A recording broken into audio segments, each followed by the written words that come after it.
One rainy day when I was driving home, I came across this man who was walking.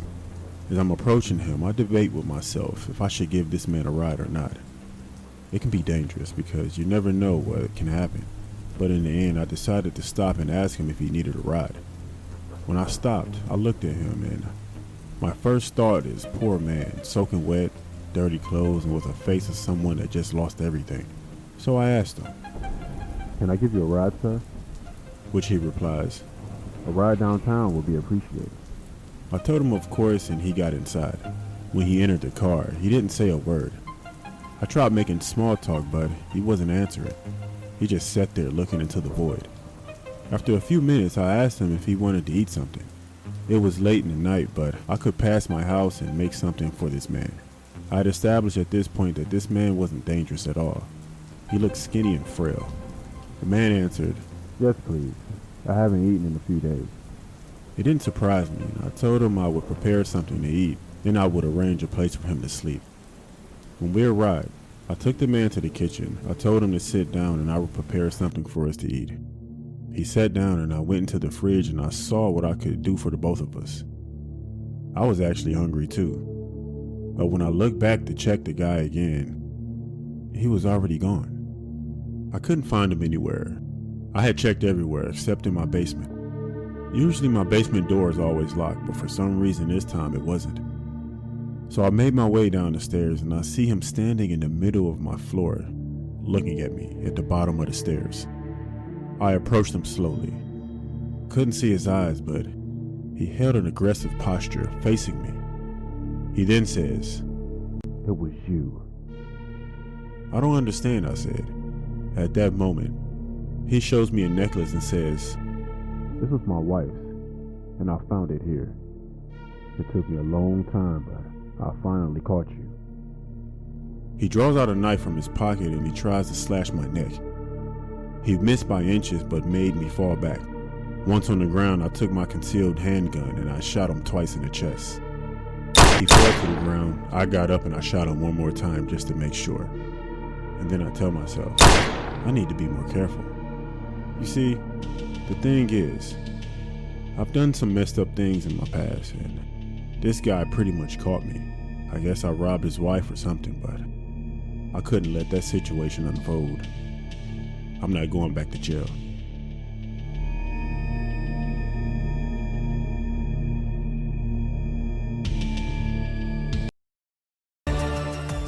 I'm 20 years old, but when this happened, I was 13 years old. It's not that long, but it's just weird.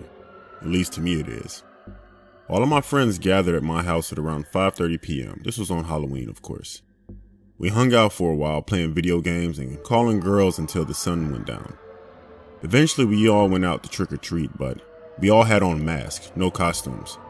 We thought we were too old to wear costumes. We lived in Long Island, so there were plenty of people outside everywhere. So an hour goes by, and we stopped by an apartment building at the end of a cul-de-sac that had people handing out candy in front of it. There was this one guy that seemed normal, and once we got to him, we said trick or treat. He seemed very nice, sorta. I say that because he was very charismatic when he was talking to us, but then all of a sudden, he went from laughing and grinning to just a blank face. He stopped talking to us, put the bucket of candy down, and he just went inside his building. We thought he had to poop all of a sudden and continued getting candy. As we rounded our way around the cul-de-sac, I happened to look back at the apartment building, and I saw that same man dragging what looked like a fake body out of his building, and he dropped it in the middle of the street. But the prop body didn't have a head on it. He went back inside, came back out, and the head was in his hand.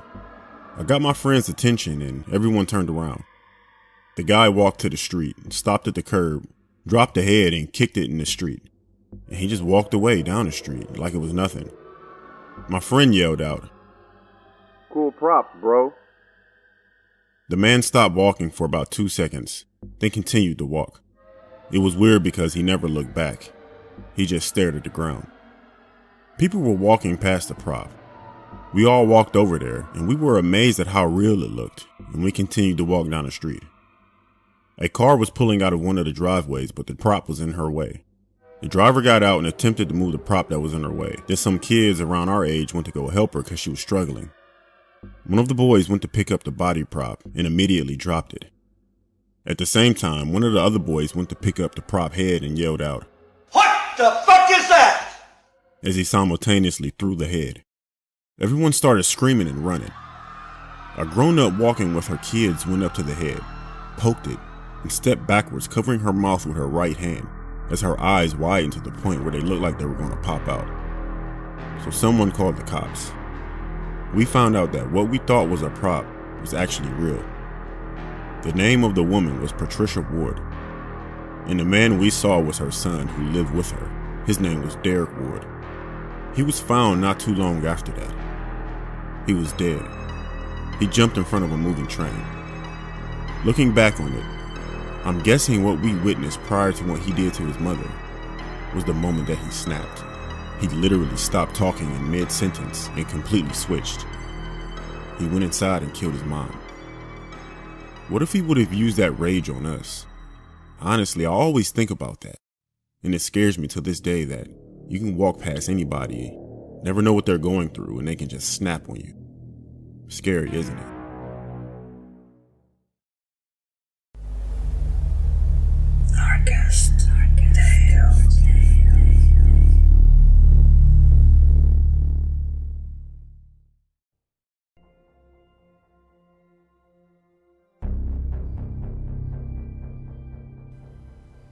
Samantha was desperate for a job. With rent coming due and other bills piling up, she knew she had to take any kind of work that was available. That's what led to Samantha working overnights at a 24-hour convenience store. While it wasn't Samantha's ideal job, she knew she couldn't be choosy. The thought of working alone some nights was definitely a little concerning, but she soon realized that it wasn't too bad. Sure, there were weirdos and drunks that would come into the store here and there, but for the most part, the clientele for that part of town was okay. In fact, it was a little boring and uneventful most nights. When she wasn't stocking the shelves and doing other work around the store, Samantha would pass the time watching YouTube and doing other things on her phone. On Halloween night, Samantha was scheduled to work overnights with a coworker. But unfortunately for her, her coworker called in sick, and there was nobody else available. As much as Samantha didn't want to deal with all the weirdos and drunks that might be coming into the store in costume, she needed the money. Her shift started out pretty normal. A couple people in costume came in here and there, smelling of booze, some rowdy, some too drunk to wear their costumes properly. The night was actually going smoothly with no issues. After a while, the traffic in the store started to die down significantly. Samantha figured it was time to relax a bit and watch some videos on her phone. But it was at that moment when two men in masks came into the store. Samantha greeted them with a hello, but got no response. The two men just stared at her before walking to the beer aisle. Samantha thought the two men looked a little sketchy, but decided to just go back to watching videos on her phone. A few minutes passed by, and the men were still looking over the beer section. Wanting to keep an eye on them, Samantha watched the men closely on the security monitor on the counter. Every now and then, Samantha would notice the men switching from looking at the beer and looking over to her direction. Samantha started to get concerned, thinking the men were going to shoplift some beers. After a few more seconds of the men's suspicious behavior, they grabbed a case of beer and walked towards the cash register. Samantha nervously watched them as they approached. "Good evening, gentlemen. May I see some ID as well as you two removing your masks?" Samantha asked shakily. The two men didn't respond. They just looked at each other before one muttered the words, "She'll do. Let's do it." The masked man then dropped the case of beer on the floor, shattering the bottles, as he jumped over the counter. Samantha screamed as the masked man grabbed her and brandished a large knife. He pressed it against her neck. "Shut your mouth. Do as I say, or I will cut your throat open," the masked man growled. Tears fell down Samantha's cheeks as the masked man guided her from behind the counter, seemingly to drag her to the back room of the convenience store. "Lock the door," the masked man yelled to his friend. The other masked man starts to walk towards the door, but just as he's about to lock it, a police officer walks into the store. The police officer is shocked at the sight in front of him. He quickly draws his gun and aims it at one of the masked men. "Drop the knife and get on the ground," orders the police officer. The masked man quickly complies as he throws his knife and lays on the ground. The officer then turns his attention to the other masked man who has his knife on Samantha's neck. "Drop the knife and let her go now," the police officer orders. "You drop your gun or I'm slicing her open right in front of you," shouts the masked man, hints of fear resonating in his voice.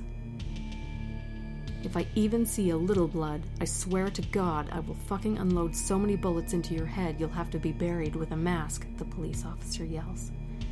Okay, the masked man desperately responds. "Don't shoot." The masked man throws the knife away and lets Samantha go as he lies on the ground. Samantha runs over to the police officer.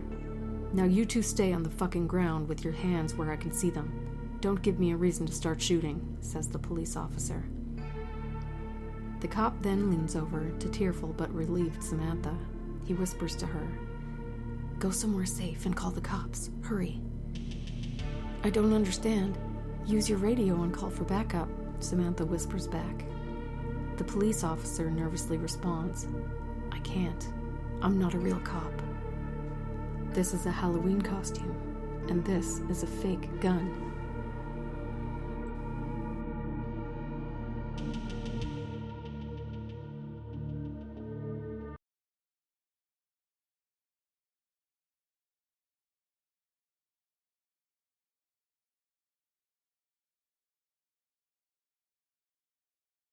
With hunting season arriving, David was more than excited to get things started.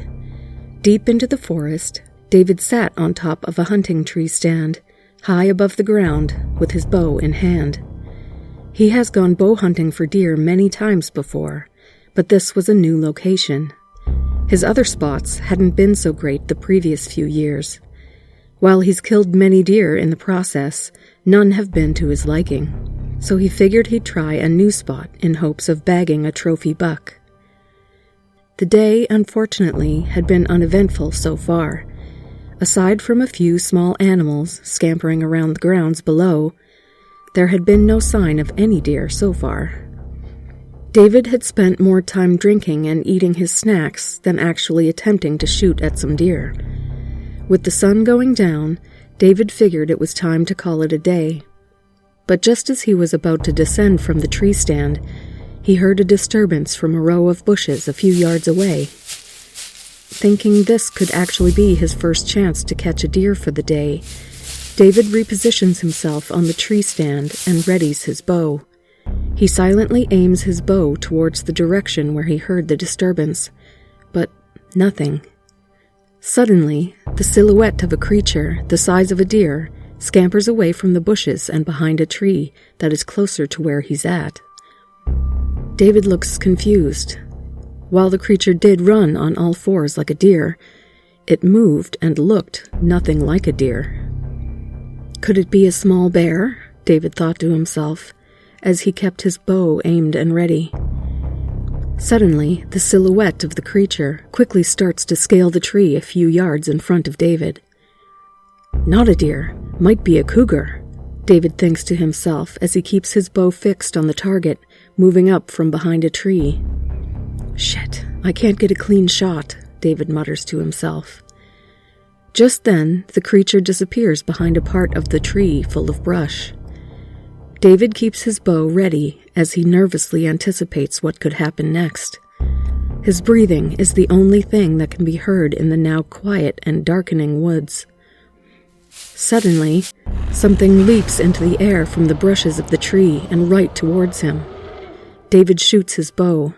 His arrow whips through and pierces into the shoulder of the leaping creature. It shrieks. The creature goes crashing into the bushes below before scampering away into the darkness of the forest. Holy crap, what the hell was that? David says to himself. David, heart pounding, nervously looks around the ground below him as he readies another arrow for his hunting bow.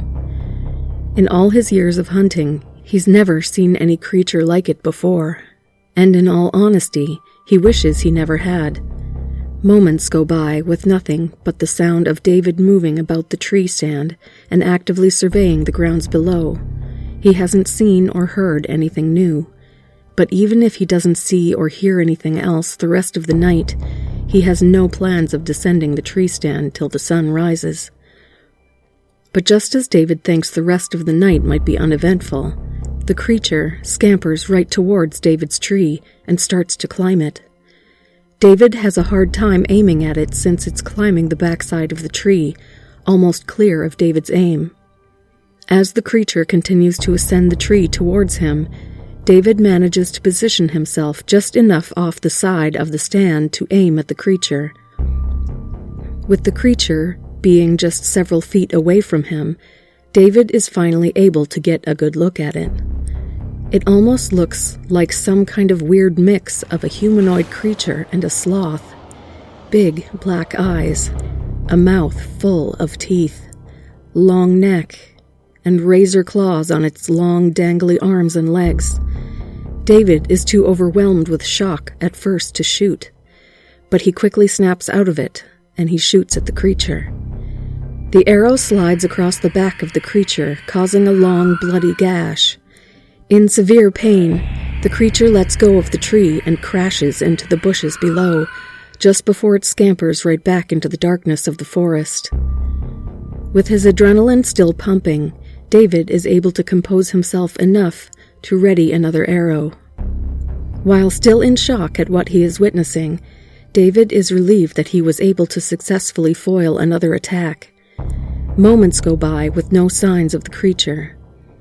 The more time goes by with no disturbance, the more confident David gets. He starts to believe he can kill whatever it is. Heck, this may be the trophy he's been looking for after all these years of hunting. Brimming with confidence, David yells towards the forest.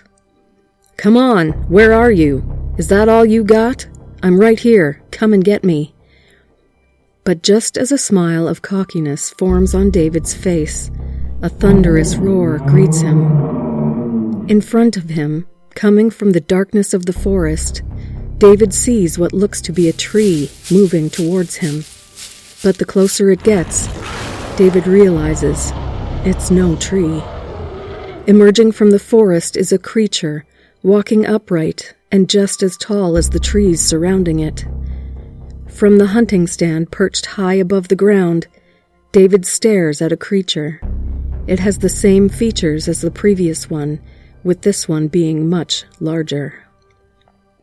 David aims his bow at the creature, but before he can do anything else, the giant creature's claw swipes at the hunting stand, causing everything to come crashing to the ground, including David.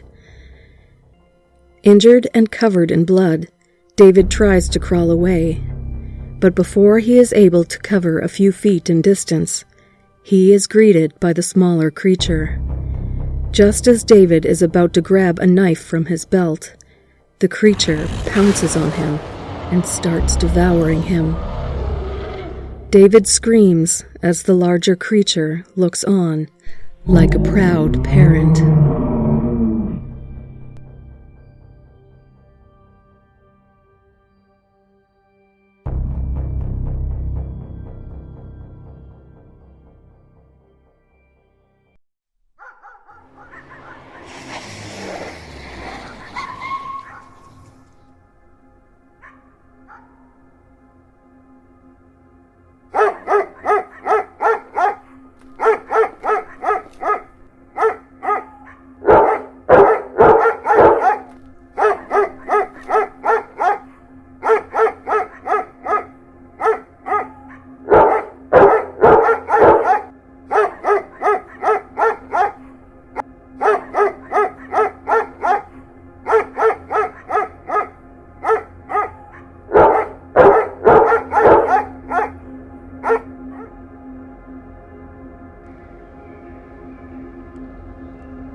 Gotta be punished for not carrying your shotgun around. Get those balls.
This story happened a long time ago when I was in my late teens.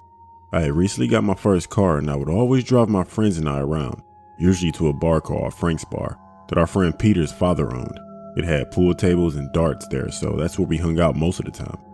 One night, like most nights, I was driving some friends to the bar. During the drive, a man started driving close to my car, beeping his horn and trying to overtake me. One of my friends said to not let him over in order to annoy him.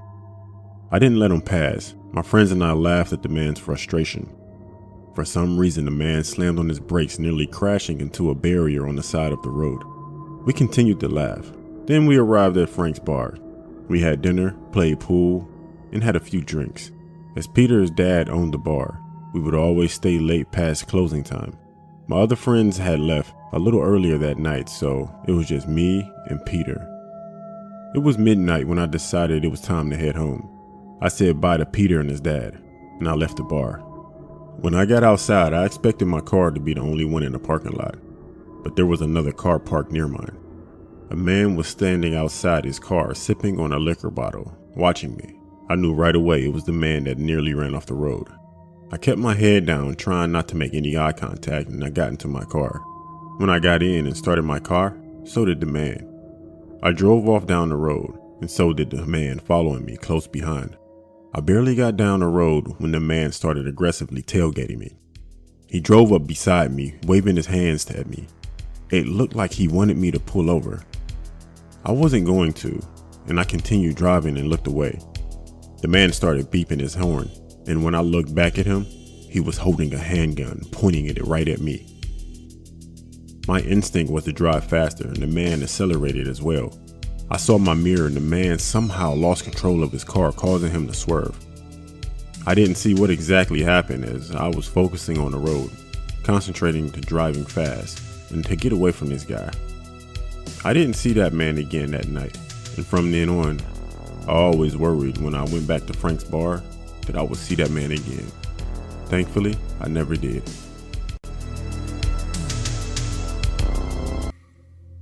About 5 years ago, I worked at a job where I would finish late and end up driving home around 1 in the morning.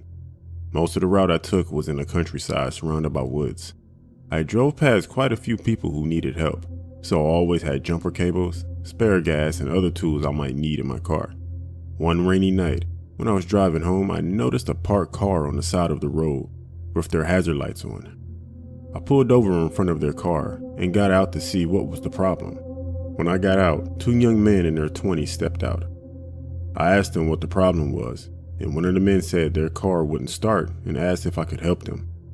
I don't know what it was, but I instantly felt on edge around these guys, like I needed to be on guard or something. I asked one of them to open the hood. I expected one of them to go back in the car and pop the hood. However, one of them just sort of signaled someone in the car. That's when I really looked into the car and noticed there were 2 more people inside. That's when I felt like something was really wrong. I opened the hood and took a quick look. I noticed one of the men gave a nod to the other men in the car. I was believing my instincts at that point and that something bad was about to happen. I quickly thought up an excuse to get back into my car. I said to them that I think I knew what the problem was. I would just go back to my car and get the tool that I needed. I walked back to my car trying to look normal. I remember thinking one of the men was going to attack me from behind. When I got close to my car, I quickly got inside and started my car and drove away. I'm glad I knew it was a trap because shortly after, a car came speeding down the road behind me. Of course, it was the car claiming to be broken down. The man driving kept turning into my car, almost making contact. One of the men opened their window and was throwing what I guess was loose change and junk at my car. The same guy throwing things then pulled out a knife and started scratching and stabbing at the windows, causing them to chip and crack. The driver turned his car into mine, this time making contact. I had to turn my car into theirs just so I wouldn't crash off the side of the road. I slammed on my brakes and so did they shortly after. The men then got out of the car and started running toward mine. At that point though, I had already started driving and drove past them in the car. I don't know if I lost them or if they just gave up, as I didn't see them again after that. I've never feared for my life as much as I did that moment. About 3 days later, I read on the news that 2 men had been robbed and severely beaten by a group of men who claimed that their car was broken down.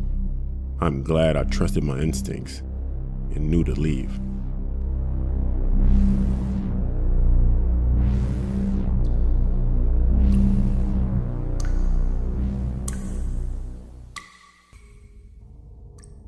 This story happened about 5 years ago. My dad had recently retired and we had always talked about touring the United States. We bought a third-hand RV and began our road trip around America. We were about halfway through our journey and so far we had no problems and enjoyed all the places we visited. The RV had a few problems being third-hand, but nothing too serious that we couldn't fix on the side of the road. We were driving late in the evening around 10 o'clock when the RV started to make noises. That was usually an indication to us that we needed to get out and make a few adjustments. We pulled into a parking lot next to a bar and took a look, and I suggested that we take a little break and had a drink in the bar. As we were walking towards the bar, I noticed there were motorcycles parked outside, and it actually looked like a motorcycle gang was hanging around. We were in the bar and we had some food and drinks. At one point, I looked around the bar and I noticed 2 men who were in motorcycle jackets pointing in our direction. The 2 men approached us and aggressively told us that we were in their parking spot and needed to move. I knew my dad was going to say something, but I interrupted him before he could speak and said to the 2 men that we'll move our RV. I wasn't going to cause trouble. These men looked dangerous, and there were more outside. We paid the bill and we left the bar. As we were outside, I remember that we hadn't quite fixed the RV yet. I told my dad to wait inside and I will finish adjusting the RV so we could get back on the road as soon as possible. One of the men who approached us earlier asked why we weren't gone yet. I told him that the RV had some problems and I needed to fix it. The man told me in a very stern voice that we better be gone in 5 minutes. He made a point of revealing his handgun as he said this. I quickly finished the RV and we got going again. While we were driving, I heard motorcycles loudly behind us. One bike sped up and got in front of us while the other one surrounded the RV. I didn't understand why they were after us. We did everything they said and they were still harassing us. I knew the men were armed, and if we stopped, we were probably going to get hurt or worse. I told my dad to continue driving no matter what. I tried calling the police, but I couldn't get through. My dad said just to keep calling them until they pick up. So that's what I continued to do.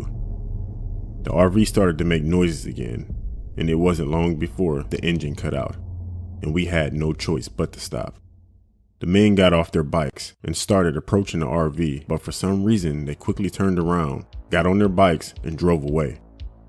My dad pointed in front, and he said, "There's the police." We saw flashing lights coming down the road. I got out on the side of the road just to try to stop the police car. But as it got closer, I saw it was an ambulance. The flashing blue and red lights were enough to scare the bikers away.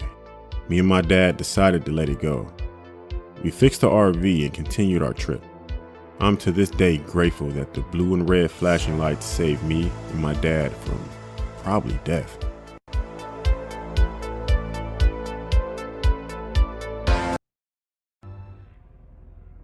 The story's about my friend and her 6-year-old son. One day, she brought a new phone. When she came home from work, she started cooking dinner and left her phone down on the kitchen table. Her son came into the kitchen and saw the phone. He asked his mother if he could play with it, and she actually told him yeah, as long as he did not call anyone or delete any text messages. So of course, the boy agreed and went off to his bedroom, well actually his mother's bedroom, to play with the phone. Around 10 p.m. that night, she went upstairs to tuck him in, and she found him fast asleep on the bed. The new phone was lying on the ground beside the bed. She picked it up and began browsing through the settings to make sure he had not deleted anything. She noticed some minor changes. He had changed the theme, the background, and had given her a new ringtone. She noticed that he had taken some pictures with the phone. She opened the images folder and browsed through the phone. How cute, she thought. He had been taking selfies. Then she came across the last photo in the folder. When she first saw it, she couldn't quite believe it. Were her eyes playing tricks on her? It was a photograph of her son lying asleep on her bed. But the disturbing thing was that there was someone lurking in the far left corner of the picture. It seemed to show the left side of a creepy old woman's face. Until this day, her son could never answer the question about who that woman was and how she got in there.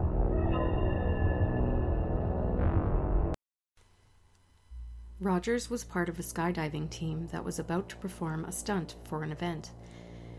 2 small planes each carried members of the team. In one plane, Rogers sat by the door as he waited along with everyone else as they flew to the destination. Everything seemed to be going well until suddenly a flock of birds hit the plane. The pilot tried to gain control of the aircraft, but in the midst of the chaos, the plane collided with the other plane flying nearby. The next thing Rogers knew, everything went black. Drifting in and out of consciousness, Rogers soon realized that he was free-falling to Earth. He had no idea what happened to the planes and the rest of the team. But he had no time to worry about that. Rogers knew that he had to try to pull his ripcord before he went back out of consciousness. Fortunately for him, he was able to, just as he blacked out again. Drifting in and out of consciousness, Rogers could see that he was slowly floating back to Earth. Due to what was likely a head injury, he still couldn't see properly, but he knew he was at least landing on what seemed to be water. He slowly gained control of his parachute and tried his best to glide safely into the water, but just as he was about to land, Rogers could hear the screams of people on the ground below. He didn't quite understand what all the commotion was about. His vision finally cleared, and that's when he was able to finally see where he was at and why people were screaming. In the waters below him swam dozens upon dozens of alligators. The people standing on the wooden walkways were trying to warn him. Rogers tried to swerve away to dry land, but it was too late. As soon as Rogers hit the water, a swarm of alligators engulfed him. The groups of people watched in horror as the alligators ripped Rogers apart.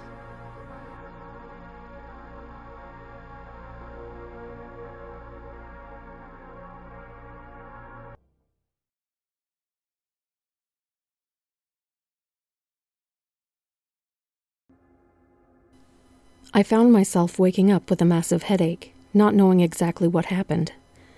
All I knew was that I was getting up from a cold, hard floor. My vision was still hazy. Despite usually having great hearing, at that moment it was a bit muddled. I rubbed my head in an effort to ease the pain, but just as I did, I was inundated with a plethora of sounds as my hearing started to come back. My vision also started to clear up at the same time, and that's when I realized I was surrounded by a large crowd of people. I had no idea where I was or what was going on, and because of that, an ominous feeling started to come over me. Everybody in the crowd looked just as out of it and frightened as I was. Upon looking at our surroundings, it appeared that we were inside a large warehouse of some sort. And right there and then, panic started to come over the crowd. The crowd started to yell, "Where am I? What's going on? What is this? What am I wearing?" That's when I noticed we were all wearing the same outfits, tracksuits. Screams suddenly reverberated from the crowd. We had finally realized that we were all surrounded by men in masks and uniforms. More alarmingly, they were all carrying machine guns. With fear in their voice, the crowd asked, "What do you guys want? Why are you doing this?" It's at that moment a person in a different mask and uniform addressed the crowd. "Silence!" the speaker commanded. All the masked men proceeded to aim their guns at us. Except for a few whimpers, the crowd quickly quieted down. The speaker then continued, "I want to welcome each and every one of you here. Congratulations, you have all been chosen to be the contestants in the game." "What? What the hell is that?" some in the crowd started asking. "You will all be participating in carefully chosen games where the strongest, quickest, smartest, and luckiest will survive. The games will go on until there is only one of you left alive. and that sole contestant will be the winner," the speaker announced. Everybody in the crowd was horrified at the revelation. As the crowd started to scream and plead in terror, the speaker directed our attention to a glass box full of money that was hanging high above from the ceiling of the warehouse. "And that is what the winner will be rewarded with," the speaker proudly informed us. $39 million. There was a mixture of fright and awe among the faces of the crowd when the speaker said that. I, however, thought to myself, what the hell? It's at that moment I realized there was something eerily familiar about all of this. That's when I conjured up the courage to ask, "Is this a joke? This is just like the Squid Game." The crowd continued to wail right after, "This isn't right. I don't want to play. Please, let us go. What the hell is a Squid Game?" And after hearing that, the speaker laughed and responded with, "Yes, this is just like the Squid Game. In all honesty, we're all big fans of the show. So a group of us figured we'd do our own version of it with help from all of our powerful and rich friends. And this is the result of it. This is the debut of the game. And all of you have the honor of competing in it." Even more gasps came from the crowd. The speaker continued, "We admit we drugged and kidnapped all of you, but make no mistake, you were all carefully chosen because you are all in some kind of financial trouble. Play the game, win, and all that money is yours. This is your opportunity to change your life, and the only thing you have to do is be the last one left alive." The crowd was even more shocked. They continued to yell and plead, "You can't do this. I want to go home. I'd rather be poor than dead." "If you don't play, we will kill you," the speaker angrily responded. The speaker then pointed to the cameras surrounding the warehouse. "Watching right now at different locations are some of the richest and most powerful people on Earth. And they, along with the rest of us here, want to see a real-life version of the Squid Game. And that's exactly what's going to happen. Let the game begin," declared the speaker. "I can't believe this is happening," I said to myself. I was a fan of the Squid Game, but I had no desire to be a contestant in a real-life version of it. But there was hardly any time to think. The gunmen hastily rounded up the terrified crowd, and before we knew it, the games were on their way. We soon found out that we were in a complex out in the middle of nowhere, and all around the facility there was a setup of a variety of different games, all modified to be deadly.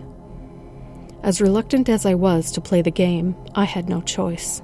I wanted to survive, and it was at that moment I told myself that I was willing to do whatever it took to be the last one standing. The first game was hopscotch.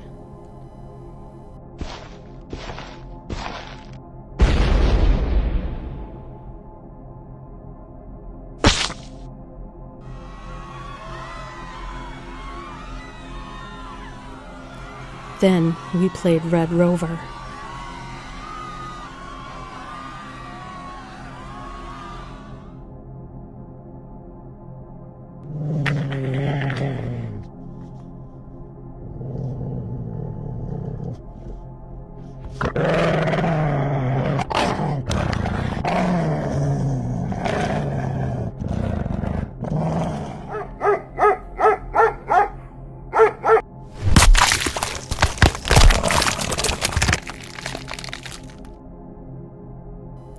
Duck, duck, goose.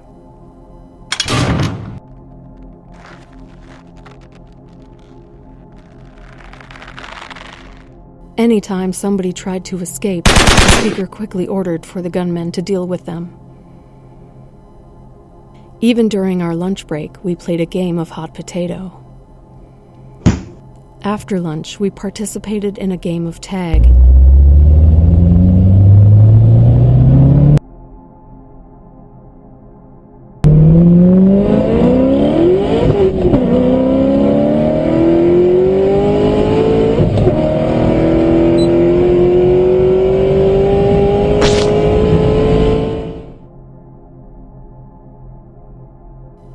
Slowly but surely, the number of contestants whittled down as the games went on.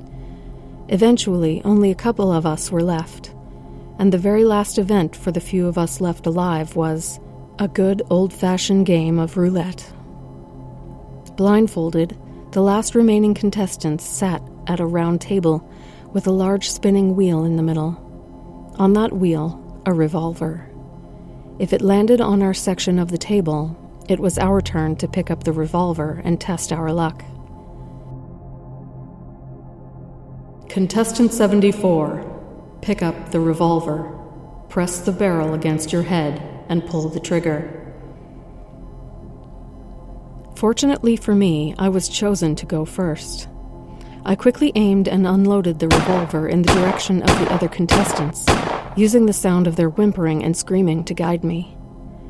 And just like that, it was over.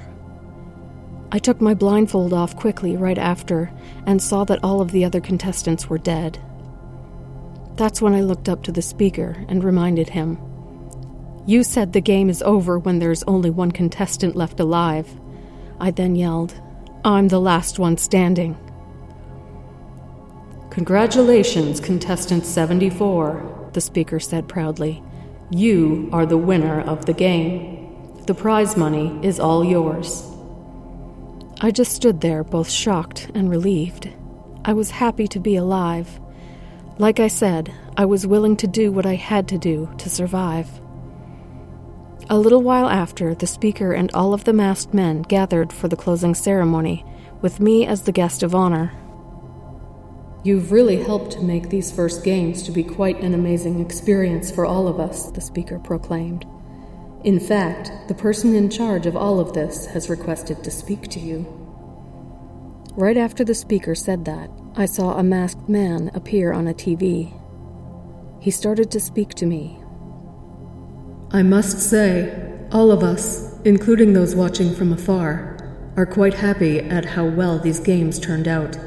In fact, we are all so impressed by you that we have decided to give you one last game. A special game, actually." "What is this?" I thought to myself. "What do you mean, a special game? You said the games end when only one contestant is left alive," I yelled angrily. "You're correct. That's why you have the option to turn down the special game," the voice replied. "But just to let you know, should you choose to accept this last special game, there is a bonus prize if you win it. In fact, the bonus prize is even more significant than the prize money." It was at that moment that something had come over me. After everything I had just gone through, I felt like something within me had changed.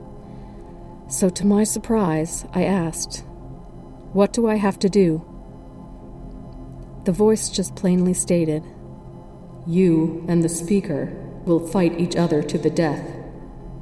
The speaker stood there, completely shocked at the announcement, and angrily responded with, "What the hell is this?" Despite the speaker's plea for an answer, the voice just continued, "This is your opportunity to take out all of your anger on the person who has been the symbol of your torments since you awakened here, contestant 74. This is the special game." Right after the voice said that, the masked men all backed away as a knife was placed on the floor, right in front of me and the speaker. "What are you all doing?" The voice continued, "These games have been so amazing that we figured we'd just make them even more exciting." "You all are backstabbing pieces of the voice finally asked me. "Do you accept?"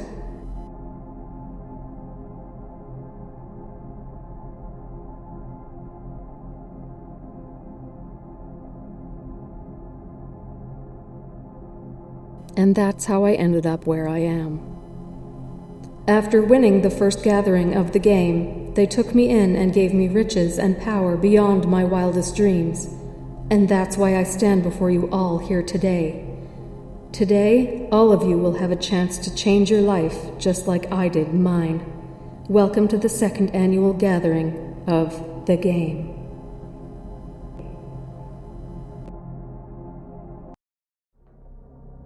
When I was about 10 or 12, I don't really remember, but I had an odd experience. At the time, I was sharing a room with my sister. We had lofted beds and I slept on the top bunk. We had this stereo. When you would press the button and turn it on, it would click and a red light would come on.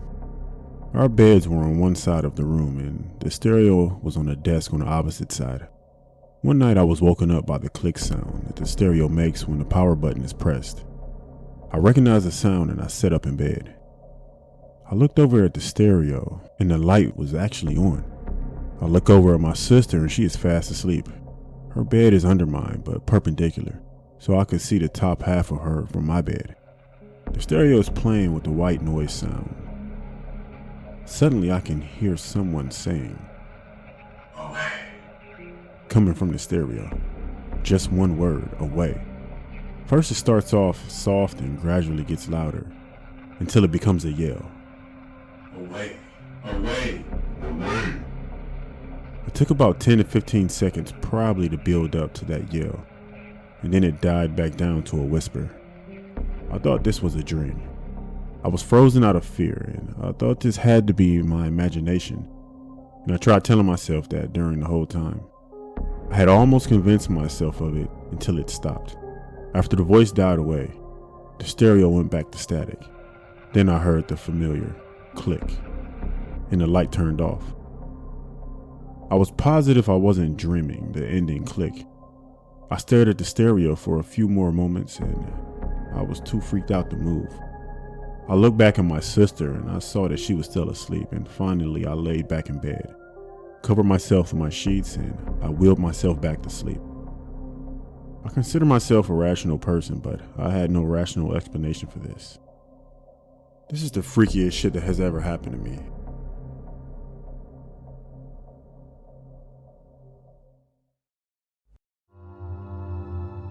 A week ago, me and my little brother were walking our French bulldog Buster around our block to our mailbox. We live in a suburban neighborhood, so all of the mailboxes are located at a certain area depending on what street you live on. We also just moved here about a month ago, and our community is brand new, so there are still some houses that are being built, and there's also empty lots here and there. But anyways, let's get to the story. My dad told us to walk our dog, and we went to go get our mail.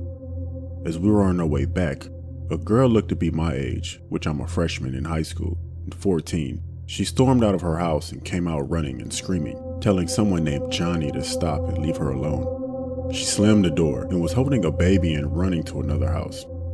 I thought she was playing around, but she was screaming bloody murder.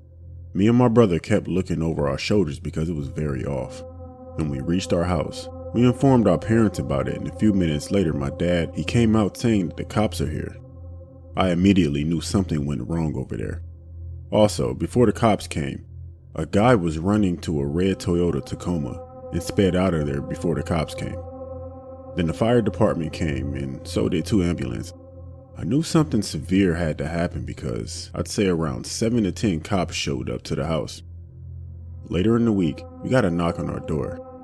I was home alone with my brother. I looked through the peephole and I saw a man dressed as a detective at our front porch. I opened the door, and he asked if I was or anyone else near the house that I had previously mentioned.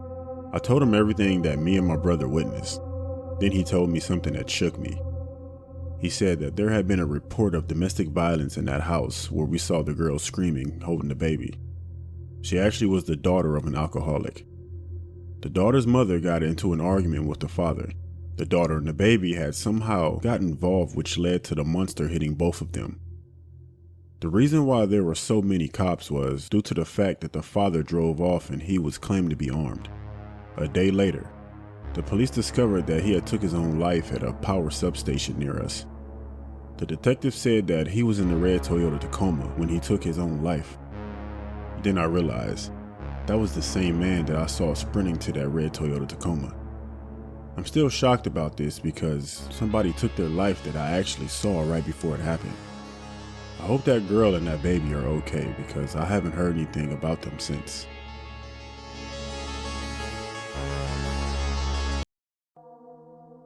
Right now, I'm an 18-year-old female. This event occurred when I was 11 or 12 years old. I still remember the day, December 1st. This is what led to my parents and I to have to get an alarm installed. One day my dad and I were home. I was in the living room watching Drake and Josh's Christmas special. Yeah, I remember exactly what I was watching. My dad was in the shower till the doorbell rang. I paused the movie because, for me personally, we always lower the volume or pause the film when we have an unexpected guest. I was taught well enough to not open a door for anybody. If it was someone I knew that my parents told in advance, I would have opened the door, but this day, it was an unexpected guest. After I paused the movie, I ran to my room to look out the window to see who was at the door. My bedroom window is literally right next to the front door, so I can easily see who's there. But at the same time, it's easy enough to get caught. So I slightly pulled down the blinds, not giving away my position, and saw 2 black women standing there. After seeing them, I shrugged it off. I was thinking maybe they're promoting or selling something. I walked back to the couch and I waited a few more minutes. While I continued to watch the movie for the next few minutes, my heart dropped at what I saw at the back door. It was the 2 women, just standing there. I sat there frozen and unaware of what to do. Thankfully, my dad just finished showering and was entering the living room at the same time. He yelled, "Hey!" before running after them. Of course, they ran off, but my dad tried his best to capture the 2 women, but he couldn't catch them. A few seconds later, I heard tires screeching, which I assumed was their car. I wasn't entirely sure if it was just the 2 of them alone or if they had someone else in the car waiting for them. Whatever the case may be, we didn't encounter them again. I had no idea what their intentions were in the first place. Were they there to potentially rob us, kill us? Probably not, because I didn't see anything. No weapon, nothing. Anyways, I'm just glad that my dad and I are safe, as well as the household. We told my mom when she got home from work later that night. About a week or 2 later, we had an alarm system installed. The question still roams around my head when I think about this event is, why? Why us? Anyways, I'm glad that all of it was over. And wherever they are, I hope they didn't continue their actions and change their behavior for the... My best friend and I used to sneak out at night and go and do some urban exploration. We wait till everyone is asleep before we leave. We have been almost everywhere in our area, but there's still one house we haven't been to. The neighborhood I live in is pretty quiet and safe, but there's this house that keeps changing residents. We never saw people staying more than a few months at a time. For this reason, people started gossiping about the house being haunted. I never believed this to be true. I always thought there must have been some other reason for people to keep leaving the place. My friend Peter always believed the place had some kind of presence, something dark that would torment the residents and force them to leave, before it was too late. Well, this one night, I am at Peter's for a sleepover, and as usual, we want to sneak out at night and do some exploration. But this time, I tried to convince him to go to the haunted house. He tells me no several times, because it's dangerous. I tell him this is not true, that probably people left because they found out the house had other problems, like pipes or fungus or something else. Something real. After much debate, I finally convinced him to come with me. But he made me promise him that at the first sign of something weird happening inside, we would leave immediately. I replied to him, of course. We waited until his parents went to sleep and sneaked out. When we arrived at the house, we went through the back. The back door was locked, but Peter realized the window to the kitchen was slightly open, just enough for us to fit our fingers and push it. We had found our way in and were now inside. It was very dark inside, but the place didn't look like we were expecting. We thought the house would be trashed inside, but it wasn't. It was strangely neat and organized, like if someone had been living there. I told Peter I saw the "For Rent" sign outside. The house was empty. I was sure of it. Peter agreed to continue exploring. I believe he was also curious about this whole situation. We kept walking until we arrived upstairs. Peter was ahead of me and he tried one of the doors. Once he opened it, we could have a large bedroom, and again, despite the darkness, the room looked like someone was living there. Peter said he wasn't feeling well, and that he wanted to leave. At this point, I was also feeling scared. Could it be that someone was still living here? I told Peter to go, but at the same time we heard a loud stomp coming from downstairs. We froze, standing in silence, looking at each other. We hear another stomp, this time louder. We hid under the bed, facing the door, to see if someone was coming. Could it be that this is just a normal noise of the house? I thought to myself. It wasn't, because the loud stomping continued, getting closer and closer by the second. I was terrified, and so was Peter. We kept watching the door from under the bed, until we could see someone appearing at the door and turning to the room.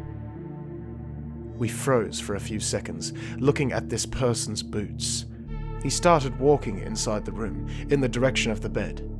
This is it, I thought to myself. We were going to get caught. I was preparing myself to start begging and crying for my life, when all of a sudden, Peter gets pulled from under the bed and gets dragged out of the room, screaming. I didn't move to help him, not at first. I was so scared that I was paralyzed. I finally gained some courage and tried to go and help Peter. I ran downstairs. I could still hear Peter's screams. They were coming from the living room. I arrived there, and Peter was being held by a tall man in a raincoat. His hair was long and dark, but his eyes were bright red. He looked at me and said, "This house is ours. You will leave now and never come back." Then he released Peter. After uttering those words, the man just vanished. He was gone. Peter and I ran back to his house and swore we were never going to talk about this again. This is the first time I speak about this story since that night.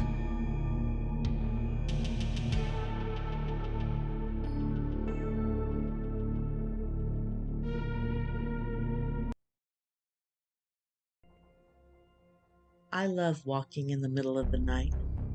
No people around, only silence.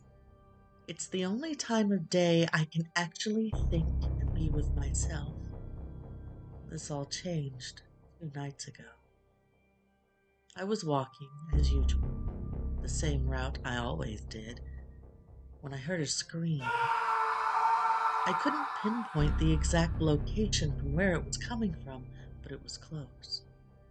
I rushed to the end of the street to see if someone needed help, but when I arrived there, the only thing I saw was a man looking at the sky with his back turned to me.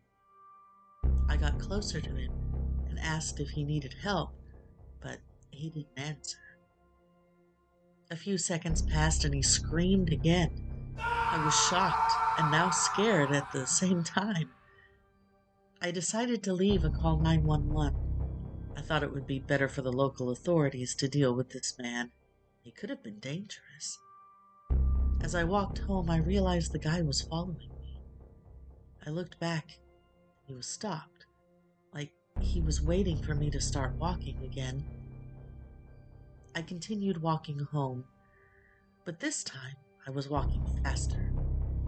And as I tried to gain some distance, I heard fast footsteps behind me. I didn't have to look back.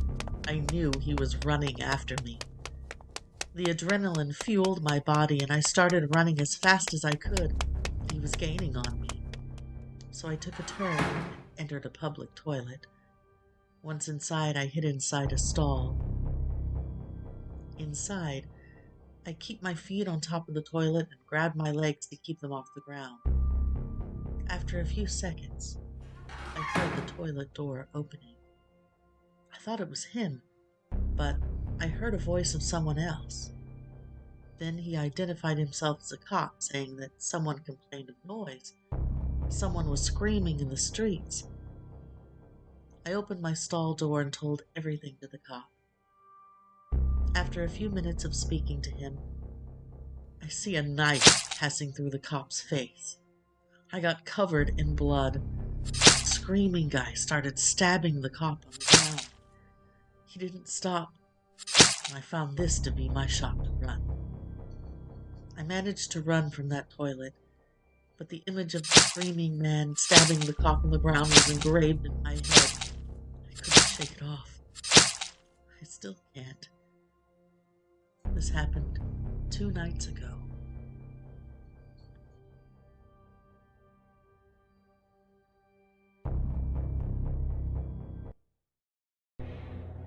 My name is Corey, and growing up I had a best friend whose name was Joshua. I used to have sleepovers at Joshua's house quite often, and in the warmer months, we would have campouts out in his back garden. What was nice was behind Joshua's back garden was a huge forest where we spent a lot of time exploring and playing. It was Friday and I was with Joshua at his house. His mom said dinner wouldn't be ready for another 45 minutes, so he suggested that we went outside and played with Joshua's new walkie-talkies. So that's what we did until dinner was ready. Later that night, we were in Joshua's treehouse playing board games. His parents had already said goodnight to us. As we were playing board games, I heard a crackling static noise. I asked Joshua what that noise was, and he said it's just a walkie-talkie. He said it's probably Doug. I asked, who the hell is Doug? Joshua told me it was this guy that he met out in the woods, and he seemed really cool. Joshua had given him a walkie-talkie, and they speak sometimes at night. I asked Joshua if Doug went to our school. He said he didn't think Doug even went to school. Joshua turned up the walkie-talkie and replied to Doug. Now, when I first heard Doug's voice, he didn't sound like no kid. He did not sound our age at all. Doug asked if Joshua wanted to go with him to check out his gaming room. I asked Joshua what he meant by gaming room. He told me that Doug keeps asking him to go to his house with him. Joshua told me that Doug doesn't really take no for an answer and usually has to just turn off the walkie-talkie. He replied back to Doug saying he can't go with him because he's in his treehouse and was about to go to sleep. Joshua then turned off the walkie-talkie. We spent the rest of the night trading Yu-Gi-Oh cards, playing games before we went to sleep. I don't know why, but I woke up in the middle of the night. I saw a light shining in the treehouse. I thought Joshua was awake reading comics, but when I looked at him, he was asleep. The light was coming from outside. I looked out the window of the treehouse, and I saw a figure standing at the edge of the forest shining a flashlight up in the treehouse. They switched it off when they noticed me, pulled up their pants from around their ankles, and ran back in the forest. I woke Joshua up and I told him someone was outside watching us. Joshua suggested that we go inside the house, and I agreed. The next morning, we told Joshua's parents that we slept inside the house because I saw someone in the forest. Joshua never told his parents about Doug, and I don't think he had to because Joshua told me he never heard anything else from Doug again after that night. Joshua and I both think that Doug was in the forest watching a treehouse that night. We both thought of many different theories of what he was planning to do, and honestly, none of those were actually good. I'm glad he never came up there.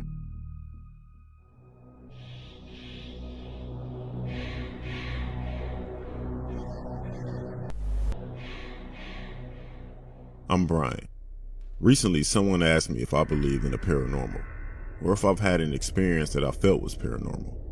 I replied saying that I'm not sure if I believed in paranormal or not, but I did have a creepy experience.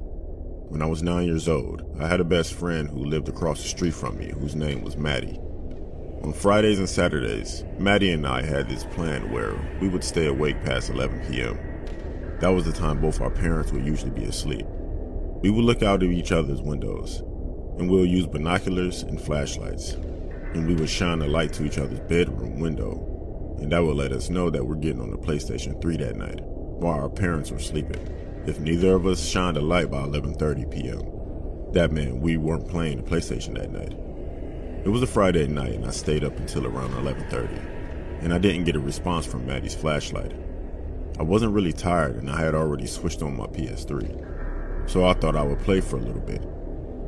As I was on the PlayStation, I noticed Maddie had came online. I sent him a message asking him why he didn't respond with his flashlight. Maddie didn't reply. I got up and I shined my flashlight into his room again. I still didn't get a response. I went back on my PS3 and I saw Maddie had replied. The message just said, "Hello." This didn't seem like Maddie at all. I replied back asking if he wanted to play. Maddie replied saying, "Look at my window." I got my binos up, and my flashlight, and I looked carefully through Maddie's bedroom window. I felt a cold chill when I saw a black tall figure standing in Maddie's window watching me. I didn't know what was going on. If this was a joke, or was he just trying to frighten me? I didn't want to talk to Maddie anymore that night, or play the PS3, so I switched everything off and I tried to go to sleep. I found it difficult to fall asleep that night. I kept feeling like if I looked out my window, I would see that figure watching me again. The following Sunday, Maddie called me and asked if I wanted to come outside and play. When I was outside, I asked what was going on with him the previous Friday and if he was playing a joke on me with that tall figure. Maddie looked at me confused and asked what I was talking about. I explained to him what happened and what I saw. He said that he didn't know what I was talking about, as he and his parents were away for the past 2 days, and they just got back that morning. I showed Maddie the messages I received from his account that night. After reading the messages, he looked like he believed me. Maddie then told me that sometimes in the night, his PS3 will turn on and off by itself. And there's been times where he was sure that he turned off his PS3 before leaving the house, and when he returned, it was back on again.